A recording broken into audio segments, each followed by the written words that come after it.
Hey, how's it going, everybody? If you're new here, welcome in. And if you've been here before, welcome back. I'm Rollshambo, the connoisseur and collector of all things sharp and shiny. And in my hands is a package from Kizer. Of course, I am taking this box apart. And here we go. The first one right out of the box is this bad boy. This is the Jacob Lundquist Designs Kizer Banish, and look at it, it's freaking adorable. This is a knife design that's been around for a minute in a couple different variations, but this is the Banish, not the Vanish, but the Banish. We've got micarta handle scales, button plunge lock design, what looks like a 154 cm on the blade with the deep carry clip, and it is really good. Oh my goodness. Right out of the gates, check out how snappy this front flipper is. I don't think I have ever encountered a front flipper that's a button lock that is nearly this snappy. It's like they dialed in this tab right here just to be just long enough to get the job done and nothing else. Of course, we do have this very generous cutaway, which tells you exactly what you're supposed to do. Yeah, it's really good as a reverse flicker as well. I'm really very much enjoying this micarta finish. I can tell that it's going to patina really well. I'm positive that's what they would consider to be a black micarta. Of course, we do have steel liners. Let's check the lockout. Yep, lockout is very solid.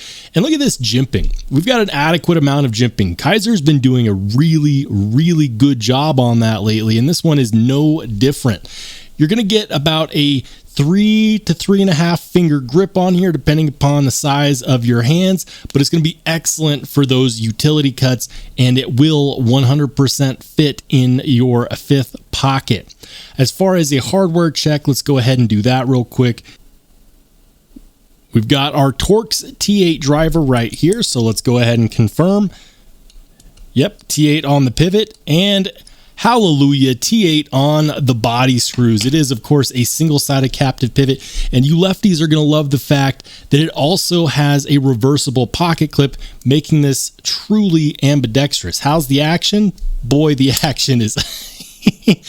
This knife has absolutely no business being this snappy. Small knives, by the way, it takes a lot for me to really love a small knife. In fact, you saw me do an unboxing with one that is what I consider to be a good example of a good small knife. This is the Devo Nip, and it's going to be roughly around the same size as the Devo Nip. But of course, obviously far different on every other level. I don't think that this is going to be super expensive. All right, guys, so a quick pause. There I was editing this video, and I looked up the price because I wanted to be able to tell people exactly what they were looking at. I can't believe it. This is $45. Damn!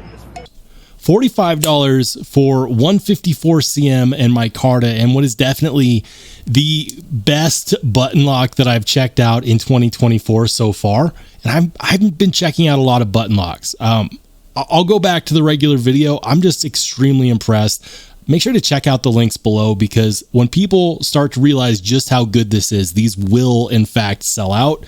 You definitely want to check this out. $45. I'll go ahead and pop the price tag on the screen for you guys, and I'm sure that these are available. If you like, you know, really useful smaller knives that are built very well, this is one that you absolutely cannot pass up, especially if you want what is quite possibly the best front flipper action I've felt all year. Granted, we're only about, you know, almost 3 months into 2024, but this is one that I was very curious about. When I found out that they'd be sending this my way, I thought, I'm either going to love this or I'm going to hate it, and I'm very glad that it is the former and not the latter. I love this. This is fantastic. I will make sure that this is linked down below. Let's go ahead and check out the next one. Next, we have the Kizer Task, designed by Nick Consoli, which is the name of a designer that I am not familiar with. I think it's quite possible that this one was, in fact, a design from the community where Kizer is actually going to the community and letting people, fans of the brand, go ahead and design some pretty cool knives. And I think that this might be one. And I hope that if you guys know better, if you think that Nick Consoli is actually a fully fledged knife designer that I just haven't heard of, please let me know in the comment section down below. But oh my goodness, I've been waiting to check this out ever since it released, and I am not disappointed at all. Initially, what caught my attention on this one was the deployment hole with the thumb stub, because I wanted to know, can you actually use that deployment hole, or is it just there for show? You know, a lot of fullers and deployment holes are. Yeah, you can use it, and it's pretty dang good. Man, that action is nice. Very fall shut.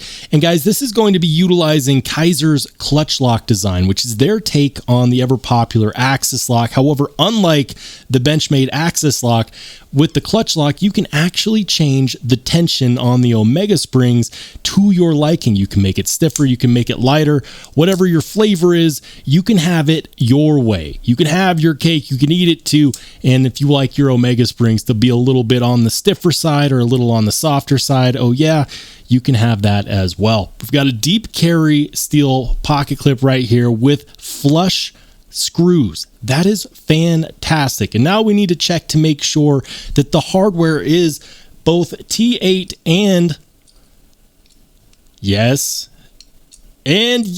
All right, round of applause for Kizer, man. That's 2 for 2. 2 knives today that I've checked out from Kizer, and both of them have T8 hardware all around. It's so great to see the community getting through to knife makers and manufacturers. When we say we want T8 all around and they're delivering, that's a beautiful thing to behold. Now, what about this blade shape? This blade shape is a little bit on the crazy side, and I like it. I like it a little bit crazy because it's not quite a sheep's foot. It's not quite a Warncliffe. It's not even quite a reverse Tonto. In fact, I'm not entirely positive what you would call that. It's a little bit of a mix of all three, and I really like it. We've got a tiny amount of belly right here, which will be nice for slicing, and then of course there is enough angle where you don't have to torque your wrist too high to get that tip into anything that you're going to be doing for a draw cut. Balance is good, and the ergos are really good with this micarta. Kizer does a really good job on their micarta. They always seem to come through on this handle scale material, and it's definitely not disappointing at all. The blade is mostly neutral. I'm not seeing too much in the way of billboarding. We do have the designer's design right there, which I'm not familiar with, but I'm hoping you guys will help me out. On the other side, it says Kizer, and then it says 154 cm. Otherwise, nothing too egregious. Now, this one does have a double-sided pivot. I'm not entirely sure if it's captive or not. This is just an unboxing and first impression. We'll get into that when we eventually review this knife, because I am looking forward to messing with the clutch lock and getting it tuned to my specifications. Boy, that feels good. The thumb stud action is solid, and you know what? So is that deployment hole. I thought that maybe it might be uncomfortable having to dig for that, but it's not. It's just enough for you to be able to get your finger in there and do a perfect reverse flick. Using this clutch lock is very light. You can in fact do it one-handed. There is no secret to it. You don't really need to use both fingers if you don't want to, but of course you can if you want to. I would just use your thumb. How about that? Just use your thumb and you'll be good to go. It indexes really, really, really nicely. The micarta gives you a lot of grip. It gives you a lot of confidence, and holding onto this knife is not going to be an issue whatsoever. I do have large size glove hands, and I can tell you that I get a full 4-finger grip. This is, of course, what I would consider to be a full-size knife, but it's not too big. It's not too oversized. It's actually very well done for an EDC size. Now, it doesn't have any jimping here on the spine of the blade, but what it does have is the word task, and it reminds you that this is a knife meant to get work done. Bring it for the task. This is something that you put in your pocket, and you can of course expect this micarta to patina nicely over time. I'm enjoying the fact that, again, we are 2 for 2 on ambidextrous knives. You can flop this pocket clip over to the other side, no problem. Lefties rejoice. Kizer is, of course, thinking of you, and it's nice to be thought of. You know, it's nice to know that even if you are in the minority, knife companies are in fact trying to cater to you as well. It's just really good to see, and I love it. But now I'm curious to hear from you. Out of these 2 knives, which one are you most interested in? Do you have one of these yet? Do you have both of these yet? Are you looking to pick up one of them? If so, which one? And if not, why not? Let's have a discussion in the comment section down below. And if you've watched this far and you haven't done so yet, make sure you hit that subscribe button. And if you want to watch more awesome knife and EDC content, go ahead and click on one of the videos that pops up next.